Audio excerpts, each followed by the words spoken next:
आपण परमपूज्य श्री रामकृष्ण क्षीरसागर महाराजांच्या सहवासामध्ये श्री थोरवे काका यांना आलेले अनुभव ऐकत आहोत. यातील मागील व्हिडिओमध्ये म्हणजेच भाग 1 किंवा पार्ट 1 थोरवे काका गुरु अनुभव या व्हिडिओमध्ये श्री थोरवे काका यांना प्रथम गुरुदेवांचे दर्शन कसे घडले हे आपण ऐकले. आता भाग 2 म्हणजे पार्ट 2 व्हिडिओमध्ये गुरुदेवांनी भक्त, भक्ती आणि भक्तांचे आचरण याविषयी जे मार्गदर्शन केलेले आहे ते थोरवे काकांकडून ऐकणार आहोत. माझी बदली झाली, बदलून श्रीगोंद्याला आणि श्रीगोंद्याला माझं अपडाऊन सुरू झालं आणि नगरला माझं राहणं सुरू झालं. आणि जसं राहणं सुरू झालं तसं दर्शनाचं जी फ्रिक्वेन्सी आहे ती म्हणजे वेळ मधला जो गॅप आहे तो कमी होत गेला, फ्रिक्वेन्सी वाढत. तुम्हाला आज मी आनंदाने आगमनाने सांगतो, जरी आज गुरुदेव देवाने नसतील असे लोकांना असं वाटणं शक्य आहे की आम्हाला त्यांना पाहायला मिळालं नाही, असं कुणी मानू नका. आजही फोटोच्या रूपाने म्हणा किंवा आजही त्यांच्या शक्तीच्या रूपाने म्हणा, त्यांची अनुभूती आजही येते. एक प्रसंग असा आला होता की मला असंच गुरुकृपेने जळगावच्या सत्संगात बोलायला झालं नाव, तर त्यावेळेचे जे होते ते त्यांचे अध्यक्ष म्हणजे काही विषय त्यांनी मागील शुक्ला मोहन शुक्ला त्यांनी असंच माझं कौतुक केलं. वास्तविक पाहता आपलं काही कौतुकाचं हे नाही, एक गुरुकृपेचा भाग आहे, पण त्यांनी असं केलं की त्यांनी असे एक शब्द वापरले होते की आपल्या लोकांना जाग करायला बुद्धा महाराजांनी नवरून त्यांचा मनुष्य पाठवला, असं त्यांनी माझं कौतुक केलं किंवा हे असं नाही तसं यांनी सांगितलं. तसंच मला ते काही असं नाही, उद्भिद प्रॉब्लेम सोडून केल्यावर पहिल्यांदा असं म्हटलं की शुक्ला जरी असं म्हणत असले तरी महाराजांनी आम्हाला धडा द्यायला हे शिकवलंय की तुम्ही लोकांनी मला पाहिलंय.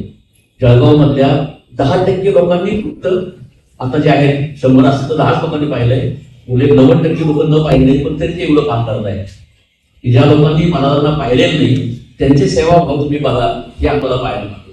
तुम्ही आम्हाला अनुभव नाही, तुम्ही काय करताय आणि या लोकांनी प्रत्यक्ष न अनुभवतात त्यांना जी काय अनुभूती येते आता ते किती मोठं काम करताय हे दाखवायला आम्हाला हे आमच्यासाठी झालं आहे म्हणजे आमच्यासाठी. तसंच इथं पण आहे. आज जुने लोक कमी असतील, महाराजांना पाहिजे लोक कमी असतील, पण जे नवीन लोक करतायत आता कुलकर्णी सरांनी आता त्यांचं मनोगत व्यक्त केलं किंवा त्यांना अनुभूती येते. आमच्याच इथे एवढाच आहे की असं कोणी मानू नये की आपल्याला महाराजांना पाहायला मिळेल, कारण असे काही अनुभव आहेत त्यांच्या काळात पण आहे. मी माझं स्वतःचा एखाद्या कुकडे पाण्याचा कशी विषय निघाला तर मला ते एक प्रसंग असा आला की बरोबर मी तुम्हाला सांगतो की महाराजांचं जसं ती पुस्तिका वाचायला मिळाली त्यानंतर मग मी ते परत परत वाचली. कालांतराने मग पब्लिकेशन लोकांसाठी गुरुवाणीचं पहिलं पुस्तक तयार झालं की जे विक्री करायची परवानगी दिली. ही पुस्तिका विक्री करायला परवानगी नव्हती, पण मग ते जनरल झालं आणि ते पण मी ठरवून टाकलं की इथं काय जनरल ते पहिलं आपण घ्यायचं. पिवळ्या रंगाचं कव्हर होतं, घेतल्याबरोबर वाचून काढलं, वाचल्यात प्रस्तावना वाचली, माझ्या अजूनही लक्षात. त्या प्रस्तावनेमध्ये अशी काही वाक्य होती की यातील बोर्ड हे गुरुमुखातील आहेत आणि हे जरी वाचन असतं तरी हे म्हणजे माझं असतं की मी बोलणारा कोणी नाहीये, मी फक्त माध्यम आहे, माझे गुरुच बोलतात. आणि त्यात एक वाक्य असं पुढं होतं की साधकाला जर त्याची तळमळ प्राप्त झाली तर हे बोल गुरुमुखातून प्रत्यक्ष ऐकायला मिळतील यात शंका नाही. आणि ते वाक्याने माझ्या मनात घर केलं की हे आपण वाचून नाही चालणार, हे गुरुदेवाकडून आपला प्रत्यक्ष ऐकायला नाही. जे आपण वाचतोय ते बोलताय तर आपण ऐकतोय असं आपल्याला वाटतं. मग त्यासाठी काय केलं पाहिजे. त्या काळामध्ये असं होतं की गुरुदेव इकडे बसायला असायचे, सगळीकडे इकडे लोळ नसायचं, पण त्यांच्याकडे पाहून त्यांच्याशी बोलायची हिंमत होती. यांनी सांगितलं कोणीही त्यांच्याकडे वर पाहू शकत नव्हतं आणि बोलणं तर लांब नाही. साठा घराचं खाली मला आपोआप तेजस असं होतं. आता आपले बैठकीला त्या काळात रात्रीची 8 वाजता बैठक असायची. हे जे आता गुरुवाणीचे पुष्प किंवा आता जे अमृतगणे आशीर्वाद तर रेकॉर्ड झाले, पण गुरुवाणीचे पुष्प किंवा अमृतगणे रात्रीच्या बैठकीत लिहिलं जायचं आणि त्यातून गुरुवाणी तयार झालं आणि ते आपल्याला ऐकायचं. म्हणजे आपल्याला बोलणं होत नाही, कसं व्हायचं म्हणतं आपल्याला कधी ऐकायला मिळायचं. जे असं अस्वस्थ व्हायचं म्हणजे बोलायची ती बंद होत नव्हती, कारण दोष इतके होते त्याच्यामध्ये. किती जन्माचे असतील, घराण्याचे असतील, अनेक प्रकारचे गुण असतात. पण मग दिवशी ठरवलं की नाही आपल्याला हे केलंच पाहिजे. विषय करून गेलो महाराजांनी आज बोलायचं आपल्याला हे आणि बैठकीला यायची इच्छा आहे ते परवानगी असेल. त्यांचं खूप म्हणजे अशी तेज इतकं होतं आणि असं पाहिलं माझ्याकडे ते त्यांच्या एक पद्धत होत्या वर्ष की ते क्षणभर थांबायचं, कोणाला काही सांगायचं आधी थांबले काय करणार त्याच्या बैठकीला येऊन एकदम असा दराड्याचा आवाज काय उत्तर द्यावं. काही गुरुदेव आपला उपदेश ऐकत परत थोडं बरं यायचं आम्हाला. आणि मग मला खूप आनंद होतो. आणि मला एक फील आला दिवशी ज्यावेळेस मी रात्रीच्या बैठकीला आलो, मी माझ्या घरी आल्यासारखं म्हणतो. ज्यावेळेस आपल्या घरात आल्यानंतर एक वेगळं समाधान किंवा मला इथं आल्यानंतर कसं एक फील असतो, ते व्यक्त नाही करता येत. आपण बाहेरून पुणे आलो, दमून आलो किंवा आपल्या जागेत गेलो की आपण तो फील मला रात्री येताना आला, काय आपण घरी आल्यासारखं वाटतं आपल्याला. म्हणजे आपण आणि मग त्या काळामध्ये एक घटना अशी घडली, ज्या विषयाने मी सांगायला सुरुवात केली की एक दिवशी रात्री बैठकीत कुकडे वाड्याचा विषय निघाला की वाड्यात कसं होतं. मला अगदी मन मोकळं बोलायचं. ते काही सगळ्यांना परवानगी नव्हती. 20-25 एक लोक असायचे रात्रीच्या बैठकीला. कुकडेवाड्यात असं होतं, कुकडेवाड्यात कसं होतं. जसं आज तुम्हाला कोणाला वाटत नाही की आपल्या महाराजांना पाहायला मिळालं, तसं मला त्यावेळेस वाटलं की अरे यार आपण कुकडेवाडा पाहायला मिळालं, आपल्याला कुकडेवाड्यात दर्शन झालं नाही. आपण नगर जिल्ह्यातच आहोत, आपण वर्षण वस्तू. त्या काळात महाराजांचं दर्शन किती बरं झालं असतं. त्याची मला ते हे झालं, रोड लागले माझ्या मनाला की ओके व्हायला पाहिजे. आश्चर्य वाटलं. त्याच दिवशी मला रात्री स्वप्न पडलं की मी कुकडे वाड्यात गेलोय. वाड्यामध्ये तो जसा आपला कोणती पाहिलेला नव्हता कधी, पण आता तसा आहे तसा वाडा माझ्या स्वप्नात आला. मी त्या मोठ्या कविता आत जातोय. खरी महाराजांची आई बसलेली आहे, कारण त्या बहिणीचा आईचा पण विषय निघाला, आजीचा पण विषय निघाला. मला ते वाटत होतं की आपण त्यांना पाहिलं नाही, त्या खाली बसलेल्या आहेत. आणि मी त्यांना विचारतोय की महाराजांचं दर्शन होईल का. काही मुलाविषयी जसं बोलते तसं त्या म्हटलंय की स्वप्नात हो आहे बसल्यावरती. मी त्या जिन्यानीवर जातोय. महाराजांना त्या इकडे वळायचं, त्यांनी कोणी पाहिलं असेल त्यांना माहिती, बाहेरचा मोठी जागा आहे आणि त्या कट्ट्यावर महाराज बसते. मी त्या दारात घेऊन पण स्वप्नात सुद्धा 2 पावलं पुढे जायची माझी हिंमत झाली नाही. मी महाराजांना लागून पाहिलं. त्या तेजाच्या पुढे मी स्वप्नात पण जाऊन शकतो आणि हात जोडले. हरी आईने परत विचारलं झालं काय त्याच्या. हो म्हटलं ठीक आहे. आणि माझं स्वप्न संपलं. आणि मग मला स्वप्न संपल्यावर एकदम गेला आपल्याला माहिती होतं पुढे दर्शन झालं नाही देवाण्याचं. म्हणजे सांगायचं एवढंच आहे की आज जरी असं वाटत असेल तुम्हाला की महाराजांना आपण प्रत्यक्ष पाहिलं तसं मला कुणी किंतु आणलं नाही, कुणी शांतावरण जळगावचं आहे. आजही नवीन लोकांना त्यांनी जो अनुभव सांगितला असेल, आजही फक्त आपली भक्ती पाहिजे. महाराजांनी जर शब्दात सांगायचं म्हटलं, त्यांनी खूप साधे उदाहरण दिले. त्या काळात त्या पुस्तकेत पण आहे, पुरवणीच्या भागात आहे की पॅड कोरा असेल, म्हणजे पूर्वी स्टॅम्प पॅड मानले जायचे कुठलेही अधिकाऱ्यांचे असेल किंवा कुठले असेल, त्या पॅडमध्ये शाई टाकावं लागायची. ते शाईला पॅड स्टॅम्प मारून शिक्का मारावा लागायचा. तर ते महाराज म्हणजे जर पॅड कोरा असेल तर शिक्का वगैरे. तसं तुमचं अंतःकरण जर भक्तिभावाने भरलेलं असेल, जर तुमच्या अंतःकरणात त्या गुरुविषयी त्या देवतेविषयी भक्तिभाव असेल तरच तुम्हाला त्याची अनुभूती. आणि जर आपला अनुभूती येत असेल तर भक्तिभाव आपला बुद्धिगत होईल किंवा आपल्या ठिकाणी आहे. येत नसेल तर नक्कीच आहे की आपल्याला अजून काही म्हणजे त्या म्हणजे आपल्याला सांगता आली का नाही गुरुदेव म्हणून ऐकलं म्हणून मी सांगतो की सुरुवातीला काय असावं, कमीत कमी स्मरण तरी करा. आज सगळ्यांच्या मागं व्याप आहे, आजचा काळ खूप बदललाय, गरजा वाढल्या, पैशांची गरज वाढली, धावपळ वाढली. या काळात आपण काय करू शकतो, स्मरण. आणि गुरुचं स्मरण या देवतेचं पण स्मरण करू शकतो, पण देवता काय आहे हे कळायला गुरु लागतातच. म्हणून गुरुंचं स्मरण. आणि ह्या ज्या विभूती आहेत, आता हे बा गुरुदेव आज आपल्याला असं वाटतं की कालच त्यांचं हे झालं, म्हणजे त्या महानेर या दिनाचा 26वा वर्ष काल पूर्ण झाला. पण गुरुचरित्रात एक वाक्य आहे, लौकिकमध्ये आम्ही जातो ऐसे दृष्टांती दिसतो भक्तजना घरी बसतो निर्धार धरा मानस. हे लोक जरी म्हणजे गुरुदेवांसारखे ज्या विभूती आहेत, देह जरी सुटला तरी त्यांचं अस्तित्व हे म्हणजे चिरंतन असतं. परमेश्वराचं स्वरूप असते असतात, पण परमेश्वराचं स्वरूप वेगळं आणि गुरुचं स्वरूप वेगळं. जसं मग यांनी याच्यात सांगितलं की महाराजांनी अनेकदा सांगितलं की श्रीरामांनी प्रभू महर्षी वसिष्ठांना गुरु केलं किंवा महर्षी संदीपनींना गुरु केलं. तर गुरुदेवांनी पण अनेक वेळा बैठकीत सांगितलं की गुरु रूपाने त्याने अवतार धारण केलेला आहे. आणि आता एक जुनी आठवण सांगतो मी की त्या काळात सरांना माहिती असेल, त्या काळात महाराजांच्या सहवासात जे गुरुभक्त होते त्यांना महाराजांनी स्वतःच्या अधिकारात गुरुगीता वाचायला सांगितली. गुरुगीता हा गुरुचं महात्म्य करणारा ग्रंथ आहे. आणि तो ईश्वर जे आपण म्हणतो की ईश्वर पार्वती संवाद परवा जे अवतरणिकेमध्ये जी हे आहे, भगवान ईश्वर म्हणजे भगवान शिव, शिवाचा आणि पार्वतीचा संवाद आहे. आणि पार्वतीने विचारलं की गुरुंचा काय महिमा आहे आणि त्या गुरुचं काय महत्व आहे हे शिवांनी सांगितलेलं आहे. म्हणजे जे सगळ्यांचे आदि महादेव आहे, म्हणजे सगळ्यांचे गुरु आहेत, ते सुद्धा म्हणजे भगवान देव असून सुद्धा गुरुंचं वर्णन करतात. म्हणून गुरुस्मरण. आणि आपण सगळे लोक एवढे भाग्यवान आहोत की आपल्याला गुरुचरण लाभले. आज हे बघा सगळ्यांना माहिती अनेक परंपरा आहेत, अनेक मार्ग आहेत, अनेक गुरु आहेत, पण आपलं शास्त्र सांगतं वर्णानाम ब्राह्मणो. आजच्या काळात मी म्हणजे असं सांगायला हरकत त्याप्रमाणे सांगतो मी की आज बाहेर बरेच प्रकार पाहायला मिळतात, अनेक स्कॅन्डल घडतात गुरु बाबा अनेकांना.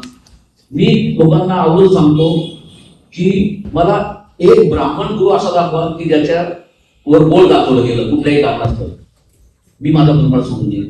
आणि मी तुम्हाला इतर 10 दाखवतो की त्यांच्यावर आक्षेप करा. कारण गुरुस्थान जे आहे ते परंपरेने हे जातीवाद नाही, पण ही आपली वर्णाश्रम परंपरा आहे. त्यामुळे गुरु करताना अगदी ह्या गोष्टीचा कटक आणि अनेक ग्रंथामध्ये याचं वर्णन आहे. आणि याचा ज्यांनी केलं त्यांना लाभ पण झालेला आहे. आणि आपण सर्वजण एवढे भाग्यवान आहोत की आपल्याला परंपरेतले त्यागी आणि जे काही गुरुंना सगळे जे काही गुरुंचे लक्षणं सांगितले त्यातले अत्युत्कृष्ट जे गुरुपद आहे प्रत्यक्ष परमेश्वराने जो अवतार घेतला ते रामकृष्ण सद्गुरू आपल्याला गुरु लाभले. हे आपलं फार मोठं भाग्य आहे. फक्त आपली जबाबदारी अशी असते, तुम्हाला मी सांगतो की हे स्थान मिळणं अवघड, एकदा सुद्धा दर्शन आयुष्यात अवघड. मी आज आवर्जून सांगतो की जर लोक म्हटले कुणी मला भेटले की आम्हाला मार्गदर्शन झाले, मी भाग्यवान आहे. आयुष्यात एकदा मला दिसणं सारखा घरात मिळणं तर आणखी भाग्य, पण दुसरे तुम्हाला डोळे दिसले तुमचा हा जन्म सार्थक झाला. हे दिसत सुद्धा यांचं दर्शन आजही नगरमध्ये अनेक लोक आहेत. आज याला नगरमध्ये एवढं मोठं स्थान आम्हाला 20 वर्ष होतं आम्हाला मिळेल, आम्ही 10 वर्ष होतो आम्हाला मिळेल. कारण हे दर्शन खूप दुर्लभ आहे. आणि आपण सगळे एवढे भाग्यवान आहोत की ह्या जो मार्ग तुम्हाला मी अगदी निश्चितपणे सांगतो, ठामपणे सांगतो की आपण अपेक्षा केली नाही एवढं ते गुरु देणार आहे. आपल्या जोड्या आपले पात्र आपले पडतात, आपलं कर्तव्य किंवा आपले सगळं तोकडं पडतं इतकं ते द्यायला तयार आहे. आपलं घ्यायला कमी पडतं. फक्त आपली निष्ठा, आपली भक्ती, आपलं इथं काय होतं माहिती का, म्हणजे मी अनुभवलं ते सांगतो. इथून काय म्हणजे डायव्हर्ट करायला खूप लवकर होतं, अनेक कारणं काढतात. माझ्या मनात अनेक विकल्प निर्माण होतात, अनेक संशय लागतात. असं तर असं का नाही, असं तर असं का नाही. आणि हे संशय जी परमेश्वराची माया आहे ती निर्माण करते. कशासाठी की तुम्हाला हे चरण, तुम्हाला मुक्ती मिळू नये. मला खरं सांगतो हे चरण मुक्ती देणार आहे. मुक्ती झाला हे जे चरण आहेत म्हणजे जन्ममरण आपण दत्तात्रयाच्या आधी सगळ्यांना माहिती. दत्त येऊन येऊन ढकला सद्भावे संतांगे प्रणिपात केला, प्रसन्न होऊन आशीर्वादात जन्म मरणाचा फेरा चुकविला. ही ताकद त्यांची आहे. पण ते तुमच्या वाट्याला आपल्या दोषामुळे होत होते, तर ते येऊ नये म्हणून या मायेमुळे परमेश्वराच्या मायाशक्तीमुळं हे विकल्प तयार होतात. कृपा करून माझी सर्वात प्रमाणित विनंती आहे की असे विकल्प कधीही कोणाच्याही मनात येऊ देऊ नका. ही शक्ती जागृत आहे, ती अनुभूती दिल्याशिवाय राहणार नाही. आज जरी तुम्हाला आपल्याला असं वाटतं ना आपले दृष्टी कमी पडते. एकदा असा प्रसंग घडला होता की गुरुजी नेहमी बैठकीत म्हणायचे की तुम्ही या पुरुषांशी स्थिर राहा, तुम्ही या पुरुषांशी स्थिर व्हायला शिका.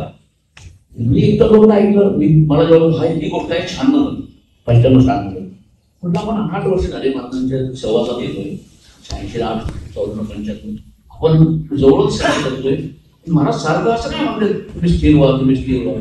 मग मी न राहून म्हटलं गुरुदेव आम्ही स्थिर नाही का, नाही म्हणाले. मला धक्का लागला, असं कसं काय आपण अजूनही स्थिर नाही. पुढच्या काळात ज्या घटना घडल्या म्हणून त्यावेळेस मला जाणवलं की आपल्याला महाराज असं का म्हणाले ते की अनेक महाराजांनी देवपणानंतर अनेक गोष्टी मागं पुढं व्हायला लागले. आणि असं काय होतं, आणि असं काय घडतंय. देवाची कृपा की विकल्प कुठला आला नाही. पण मग त्यावेळेस कळलं की हे जे आपल्या त्यावेळेस महाराज असं म्हटलं की मी अजून स्थिर नाहीये. म्हणजे अशा काही घटना घडू शकतात की आपल्या श्रद्धा, आपल्या भक्ती याला, आणि हे काय होतं आपले जे दोष असतात ते दोष आडवे येतात आणि कोणाच्या तरी माध्यमातून कुठल्या तरी घटनेच्या रूपातून जाऊ द्या नको जायला असं होतंय. मी एवढे वर्ष जातोय, माझं दुःख अजून दूर होत नाही, मी एवढे जातोय, आम्हाला असं बोललं, मी एवढं करतो सेवा पण यांनी माझी दखल घेतली नाही. हे असंच आहे. इथे महाराज एकदा बैठकीत बोलता बोलले होते, काय झालं एका भक्ताने विचारलं की महाराज या परीक्षा आमच्या कुठं येत नाही. महाराज म्हणले अहो आमच्या सारख्याच्या होता, आमच्यासारखे काय करताय, या परीक्षा अंतापर्यंत असतात. या परीक्षा खूप अवघड आहे. पण आपल्याकडे असे काही भक्त होते, मला आवडतो त्या परीक्षा शब्द त्यांचे काय म्हणून त्या आपल्या ऐलीत नाही. मुंबईच्या सगळ्या लोकांना माहिती आहे कैलासची मागेला असेल. एकदा ते बैठकीत हे त्याच्यामुळेच आले. एकदा त्या काळात मी जात होतो फारसा. दत्तात्रय निवासच्या वरच्या मजल्यावरती बैठक व्हायची. त्यावेळेसची घटना आहे. मला एक दिवशी म्हणाले असेल सगळं भक्त बसले होते. ते म्हणाले आजपासून मी तुम्हाला सगळ्यांच्या परीक्षा घेणार. मांगेलाल शेठ एवढे हजार रुपये होते किंवा एवढं प्रेम होतं त्यांच्या मनामध्ये मला दिवशी. लगेच म्हणले मला तुम्ही परीक्षा घ्या पासही करून टाका. आम्हाला काय कळतं म्हणले परीक्षा घ्या पासही करून टाका. मला जेवढे असले होते काय म्हणले. मग मला व्यवस्थित नंतरच्या बैठकीत मला एक वाक्य झालं की 2 प्रकार असतात. त्या काळात आता माहित नाही. प्रगती पुस्तकावर वरच्या वर्गात गेला आणि वरच्या वर्गात घातला आहे. तर मला म्हणले वरच्या वर्गात घातला आहे अशी तुमच्या कोणावर वेळ लिहून. थोडक्यात तुम्हाला जे पेपर येते आपल्या वाट्याने काही ते तुम्ही अशा पद्धतीने सोडवा की तुम्हाला वरच्या वर्गात जाता आलं पाहिजे. यासाठी या बाबतीत गुरुदेवाने परमपूजनीय परवडलेकरांचार्य वासुदेवानंद संस्कृत स्वामीची गोष्ट सांगितली. आपल्या सगळ्यांना माहिती असेल नसेल तरी मी पुन्हा करतो. गुरुदेवता म्हणाले की गुरु भक्त किंवा शिष्य कसा असतो. आमचे श्रीगुरु म्हणे स्वामी असेच ओढलेले होते. दारात गेले म्हणाले कोण आले डोळे उठून उभे राहिले. साक्षात श्रीगुरु समोर होते. त्यांना खूप कसले जाणले स्वामींना. स्वामी मला आज्ञा करायची तुम्ही कसं ते म्हणजे मी तुला शिष्य करून घ्यायला पाहिजे. असं असावं म्हणे की गुरुंना वाटावं गेला शिष्य करून घ्यावं. आणि त्यांचा विनय एवढा मोठा होता म्हणाले की हे म्हणाले स्वामी आपण एवढे मोठं माझी काय योग्यता आहे का तुमच्या शिष्य होण्याची. तर शिष्यही एवढे मोठे असावे की जरी गुरुंना वाटलं तरी यांनी म्हटलं पाहिजे की नाही मी अजून तेवढ्या योग्यता आलो नाही. तर ही गुरु शिष्याची परंपरा आहे. त्यामुळे मला असं काय वाटतं मलाही काय म्हणायचं की तुम्हाला मी आज दयेने जवळ करतोय. आजही त्यांची दयाच म्हणूनच आज आपण त्यांच्या चरणाशी आहोत. पण तुम्ही पात्रतेने जवळ या. मला जसं एक वाक्य नेहमी असायचं की मी आज तुम्हाला दयेने जवळ करतोय तुम्ही पात्रतेने जवळ या पात्रतेने जवळ या. आता असा प्रश्न निर्माण व्हायचा की मला असं म्हणतात म्हणजे काय पात्रता म्हणजे काय पात्रतेने जवळ या म्हणजे काय. तर त्यांचा हेतू असा होता की तुमचं वागणं तुमचं आचरण तुमच्या दैनंदिन जीवनात त्यांनी काही कोणाला प्रपंच सोडायला सांगितलं नाही. त्यांनी कोणाला बघू घालायला सांगितलं नाही. त्यांनी कोणाला सगळं सोडून देऊन परमार घडवून बसा सांगितलं नाही. पण तुम्ही जे व्यवहारात जे वागताय ते वागणं असं असावं की तुमच्या आचरणावर पाहून इतरांना असं वाटत की हा असं वागतोय याचे गुरु काय असतो. म्हणजे याचं जर आचरण असं आहे याला ज्यांनी शिकवलं ते काय असतं. तर असं तुम्ही वागायचं म्हणजे काय तुमची आपली जी दैनंदिन जीवनातली जी नित्यक्रम आहे. मला हे तुम्हाला सांगितलं की स्मरण कमीत कमी गुरुस्मरण हे तर बरं स्मरणाला असं आहे की त्याला जागा स्थळ काळ वेळ पावित्र्य आंघोळ झाली नाही झाली अशुची अवस्था आहे सुतक आहे स्वैर आहे स्त्रियांच्या अडचणीचे दिवस आहेत याचं त्याला काही बंधन नाही. गुरुदेवाचे नामस्मरण तुम्ही केव्हाही कुठेही कधीही कसंही करू शकता आणि करू शकता. आणि नववीला भक्तीत पहिली पायरी आहे स्मरण. मग दुसरी पायरी आहे श्रवण. मग श्रवण म्हणजे काय गुरु मुखातले बोल ऐकलं ते जे मला. आणि मग त्या काळामध्ये मी जेव्हा नुकतंच नगरला बघून आलो तर त्या काळात एक बैठक मला बैठकीची परवानगी मिळालेली नव्हती. त्या काळामध्ये बैठकीला एक जुने भक्त होते प्रकाश कुलकर्णी त्यांचं नाव खूप म्हणजे नगरमध्ये आहे खूप जुने भक्त महाराज त्यांच्याकडे कोलकातीला गेले. अगदी साधं लोक जे नगरमध्ये कायम वापर असायचं की महाराज श्रीमंताचे आहे आणि महाराज ब्राह्मणांचे. ती व्यक्ती जर तुम्ही त्या काळात घर पाहिलं असेल तर जिना सुद्धा असं हलत होतं वर जायला. त्याच्या जिन्यावर महाराज चढून गेले. खुर्ची बसण्यात दिली या खुर्चीला एक हात इतकी साधी प्रश्न सांगायचं तेवढं. पण माझा असा विचार नाही केला की भक्ती आहे ना आमना रेगे म्हणजे जुने भक्त होऊन गेले अप्पा रेगे त्यांचे ते जावे भक्ती पाहिली ते गेले ते प्रकाश कुलकर्णी. मग मी त्यांना विचारायचो कुलकर्णी असो ऑफिसला तर मी विचारायचो काल काय सांगितलं महाराजांनी. मग त्यांच्याकडून मी ते ऐकायचो. ते मग त्यांनी असं सांगितलं त्यांनी तसं सांगितलं. मग मी बैठकीला यायला लागलो. असं वाटायचं आपण काहीतरी बोलावं महाराजांशी पण हिंमत होत असायची. आणि उचित अनुचित कळायचं नाही की हे बोलणं योग्य आहे त्याने आपण नवीन आहोत आपल्याला आणि अधिकार महाराजांचा म्हणजे विषयच नाही म्हणजे विचारच काय. मग त्यांना मी म्हटलो की मला असं वाटतं काही बोलावं काय करायचं. त्यांनी मला म्हणजे अजून ते वाक्य मला स्मरणात नाही सुरुवातीला श्रवण भक्ती असेल त्यांनी अगदी स्पष्ट सांगितलं. आज ते आठवतंय मला की स्मरणानंतर श्रवण श्रवणानंतर कीर्तन. कीर्तन म्हणजे काय त्यांच्या नावाला जय गोष्ट. यांनी काय होत जातं आपले पात्रामध्ये मगाशी म्हटलो मी की योग्यता पात्र होता तर आपले जे दोष घालवायचे काय साधन आहेत आपल्याजवळ, तर हे की स्मरणाने नामस्मरणाने दोष जातात. श्रवण, सतत देवाचं गुरूंचं कधी त्यांचे गुणगान यावे, सारखे ते ऐकून ऐकून ऐकून आपल्या मनावरची मरगळ करून वाटतात. अनेकदा मी स्वतः सांगतो त्याचा व्यवहार आहे, प्रपंच घरी काही कल्पनी झाल्या, कुणी महाराजांचं भेटलं तरी चार गोष्टी सांगितल्या की क्षणात ते सगळं मरगळ निघून गेलं. मग ते लक्षात आलं की अरे यांच्या नावामध्ये किंवा यांच्या स्तवनात जे आहे, यांच्या श्रवणात यांचे गुणगान ऐकलं की आपल्याला छान वाटतं. आपण केलं ना मग तो आनंद आणखी वेगळा वाटतो. म्हणून तिसरी पायरी आहे कीर्तन. कीर्तनानंतर अर्चन, पूजन, पादसेवन. आपण जी पाद्यपूजा जी करतो ते पादसेवन, अर्चना जी करतो, जे काही उपचार करतो आपण, ह्या त्याच्या पुढच्या पायऱ्या. आणि अत्युच्च पायऱ्या ज्या आहेत पुढच्या त्या शेवटच्या 3 आहेत. दास्य, देवा मला तुमचा दास करून घ्या, तेव्हा मला तुमचा दास करून घ्या. कारण असं आहे, मी थोडा माझा अधिकार नाही पण बोलतो, दासोहम दासोहम दासोहम म्हणत गेलो. मी दास आहे, मी दास आहे, मी दास आहे. त्याचा दासोहम म्हणतात दास कधी निघून जातो कळत नाही, आणि देव आपल्याला सोहम सोहम सोहम ही स्थिती आहे. पण त्यासाठी दासोहम दासोहम म्हणून दास्य तुझी दास्य भक्ती आहे. सगळ्यात आदर्श भक्ती दास्य भक्ती आहे मारुतीरायांची, की त्यांनी काहीच विचार केला, मी रामाचा दास. आणि त्याच्या बरोबर त्यांचे जे अंशवतार होते स्वामी रामदास. अनेक लोकांना माहिती नाही, हे जे नाव पडलं म्हणजे माहिती असेलही, मला मी सांगतो की लोक ज्या काळात त्यांची साधना होती त्या काळात लोक त्यांना विचारले तुम्ही कोण, ते म्हणजे मी रामाचा दास. तुम्ही कोण, मी रामाचा दास. मी रामाचा दास, मी रामाचा दास असं म्हणता म्हणता त्यांना ते रामदास नाव पडलं.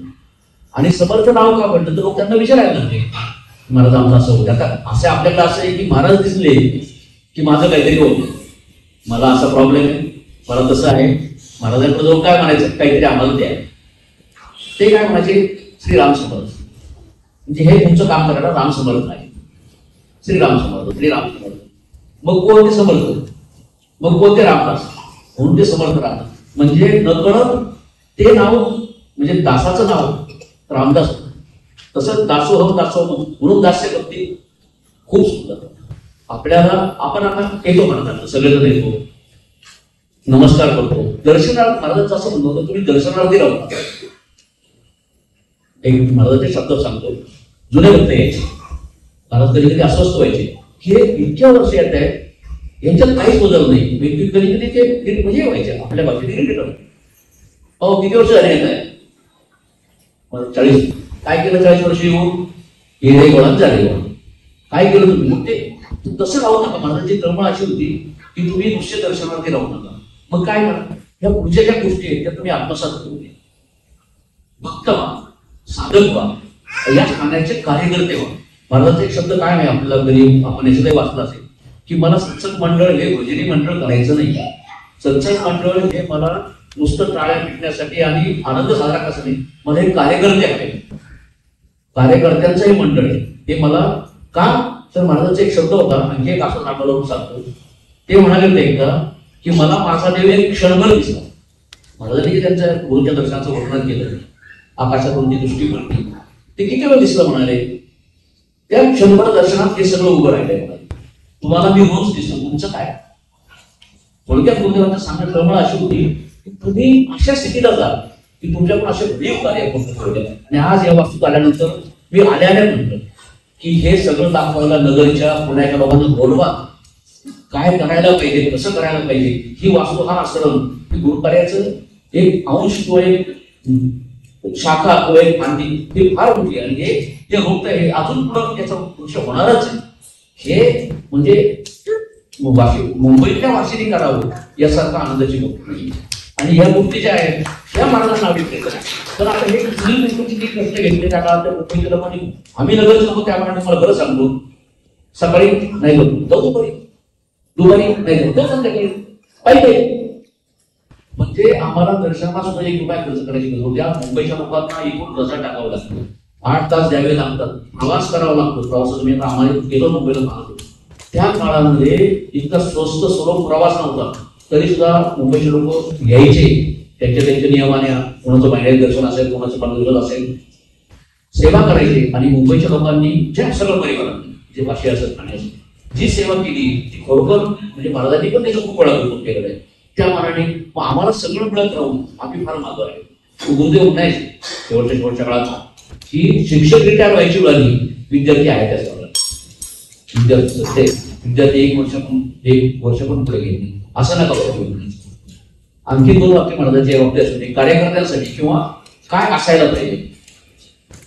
सगळ्यांना माहिती इतिहासातली शिवाजी महाराजांच्या चरित्रातली गोष्ट आहे.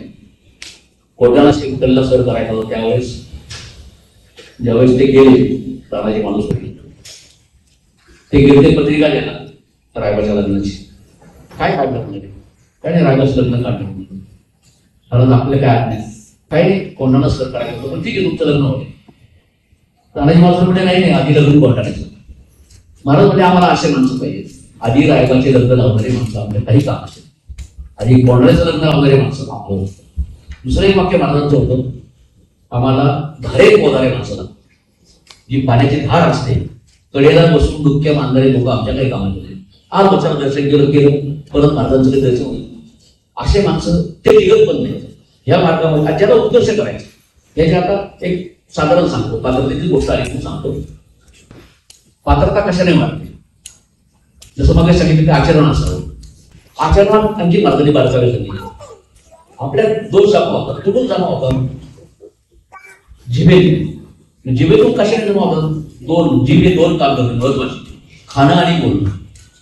गुरुदेव नेहमी सांगायचे की तुमचं आहार जो आहे तो शुद्ध सात्विक असावं आणि बोलणं जे असावं ते अत्यंत मार्गावर असावं, सात्विक असावं. अनवाच्य शब्द आपल्या मनात येऊ नये, कोणाचा द्वेष, कोणाची निंदा, परनिंदा आणि परार्थ हे म्हणजे आपले दोष नवीन यायची शक्यता कमी होत जाते. पहिले नामस्मरणाने सेवेने विसरावे लागतात.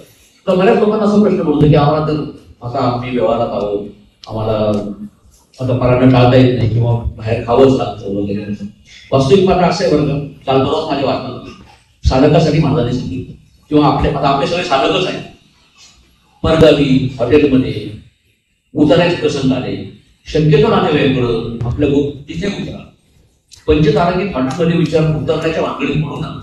त्या जागेत कोण कोण राहून गेलं असतं, काय काय दोस्त पाहिजे असं तुम्हाला माहिती नसतं. आपला स्वतःला डबा करून बरोबर घेऊन जा. ते नाही जमलं ज्यांच्याकडून त्यांना व्यवस्था करायचं नका. आपले 2 पैसे खर्च करा त्यांच्यासाठी. कारण काय होतं, ह्या अन्नातून दोष जात राहतात. माझा प्रसंग आला पूर्वी या जुन्या लोकांना माहिती आहे की एक पाठी लावली गेली, महाराजांना कांदा असण्याचा त्रास व्हायचा.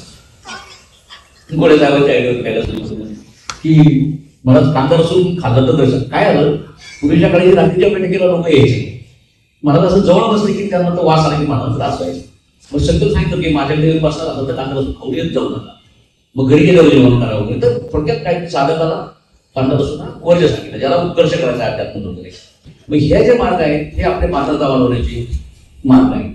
ज्याला करायचंय त्याच्यासाठी आहे. आता ज्याला नाही तर त्याला इलाज नाही. पण महाराजांनी मात्र स्पष्ट सांगितलं की शक्यतो बाहेर जाणं टाळा. आणि यावर तुम्हाला प्रसंग आलाच, अगदी नाहीला झाला, नामस्मरण करत अन्न सेवन करा. एक सुवर्णाचंच वाक्य आहे, हरिचिंतने अन्न सेवन करा. जनी भोजनी नाम वाचे वदावे, आधी आदरे गद्य घोषे म्हणावे.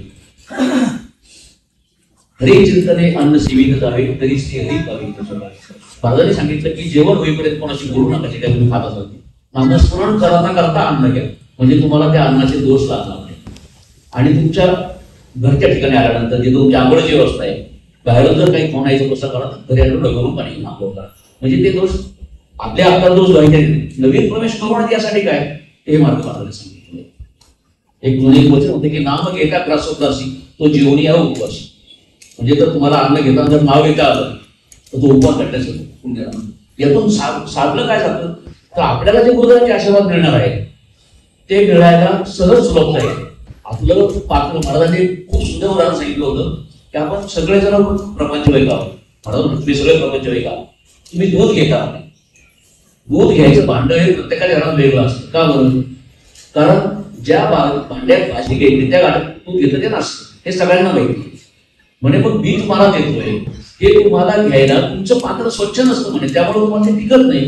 म्हणजे आज जे लोक टिकत नाही किंवा ते काही असे विकल्प येतात कारण ते पात्र तेवढं स्वच्छ नाही होतं. पण ते पात्र स्वच्छ होण्यासाठी काय ही जशी साधनं आहे तेव्हा डॉक्टर लोक औषध देतात.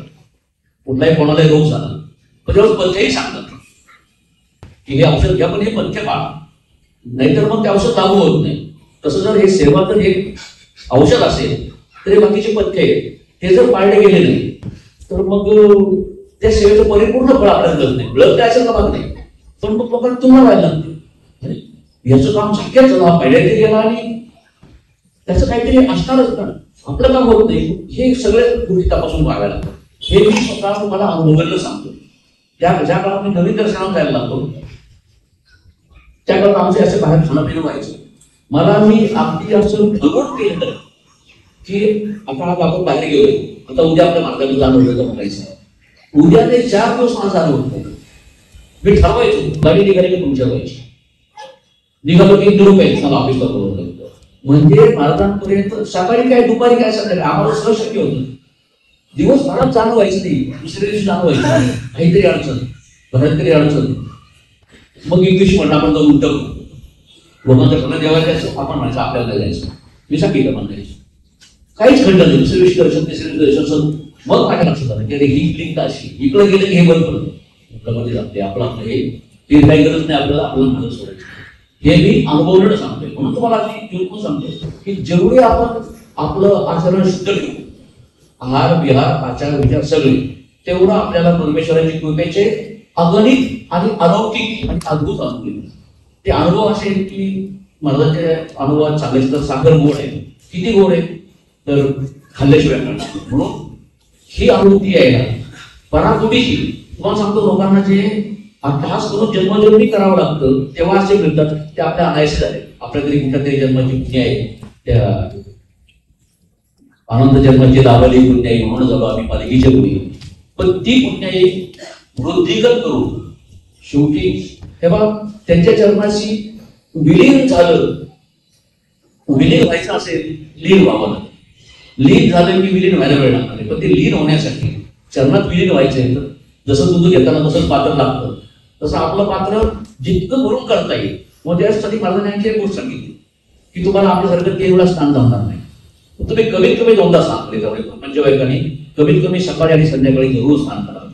ज्यांना संध्यवंदनाचा अधिकार आहे, ज्यांच्या यज्ञोपीत झाले नाही त्यांनी सध्या न चुकता करावे. महाराजांनी आवर्जून सांगतो, आवर्जून सांगितलंय की ज्यांना हे अधिकार आहे त्यांनी त्यांचे अधिकार डावलू नका, मुंज करायचे राहू नका. केल्यानंतर संध्याची सुवा.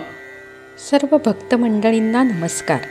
ज्यांना अनेक वर्षे गुरुसहवास लाभला अशा श्री थोरवे काकांनी केलेले परमपूज्य श्री रामकृष्ण क्षीरसागर महाराज यांचे गुणगौरव विविध भागांमध्ये विभागून आपल्यापुढे सादर करीत आहोत. आत्ताच आपण थोरवे काकांच्या गुरु अनुभवाचा भाग 2 म्हणजे पार्ट 2 व्हिडिओ बघितला. थोरवे काकांच्या गुरु अनुभवाचा भाग 3 म्हणजेच पार्ट 3 सर्वांनी आवर्जून बघा.